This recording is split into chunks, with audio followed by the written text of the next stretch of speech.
They have a loan out of their solo. What are their options? That's really what the question is. Right. So I think the question is, can I take a distribution of it, like the loan, because I can, if you don't pay off your solo 401k loan, you got 5 years, you're supposed to make at least quarterly payments when you take the solo K loan. If you don't pay it off or you miss it over 2 payments, over 2 quarters in a row, it's considered distributed. Now there's some relief right now under the CARES Act if you miss them, but let's say you want it distributed, like, is it a Jim who's asking here? If you want it distributed, I guess you could take, and I believe this would work, you take an in-kind distribution of the loan, and you could take it under the CARES Act. So you would have 3 years to pay it back in.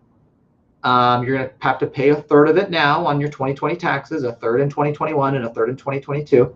But that's possible. I've had someone look at it, and I tried to find I spent at least 15 minutes trying to find some guidance on it, because it's not a cash distribution. Well, Matt, I got an idea. Let me throw out an idea. Yeah.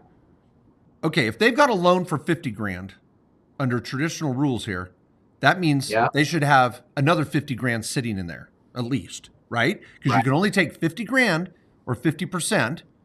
Right. And so we know they've got 50 grand sitting in the 401k.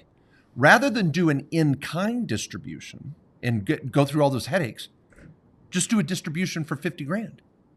Then turn around and put it back in as a payoff on the loan. Now you've got a distribution that you're sitting on.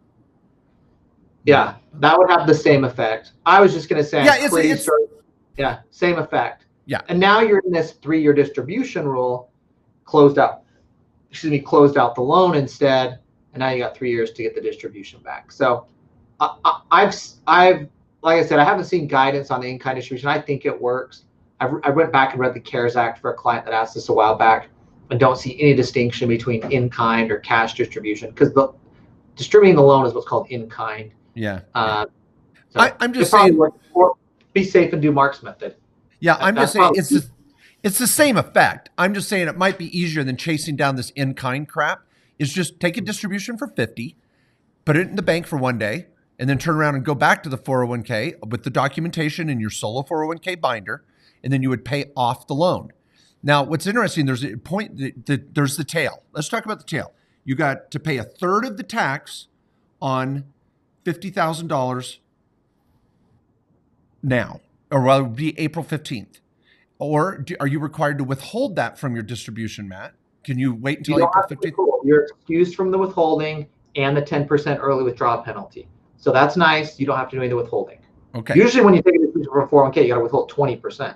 So let's just keep that under the CARES Act. Yeah. Now, what's interesting here is, let's say that let's say you're an effective rate of 25%, Fed and state. So on $50,000, what's the tax going to be? 0.25 would be $12,500. Oh, but you only have to pay a third of that right now. So right now, that's basically about $4,100. So you have $4,100 in tax due. You don't have to make any more loan payments because you don't have a loan anymore. Yeah. So you have and if you've been really financially affected, you might be in a low tax rate. You might have a lot of losses this year. They're not offset anyways. And if that is the case, take the whole $50,000, because it's optional. If you want to take the whole $50,000 into your income this year, you can. If you want to spread it out over 3 years, you can also. But if you're in your example, I think they said they've really been financially affected. They had an Airbnb business that's gone down the toilet. If they've got a lot of losses, I just take it all in this year. Yeah. So it's $4,100 in tax max if you went that route. But here's what's cool. If you do, in the next 3 years, world comes back to normal, and you pay back the $50,000, then you get a refund of any tax you did pay. You got 3 years to put the money back. If you don't put it back, it's over. Tax paid.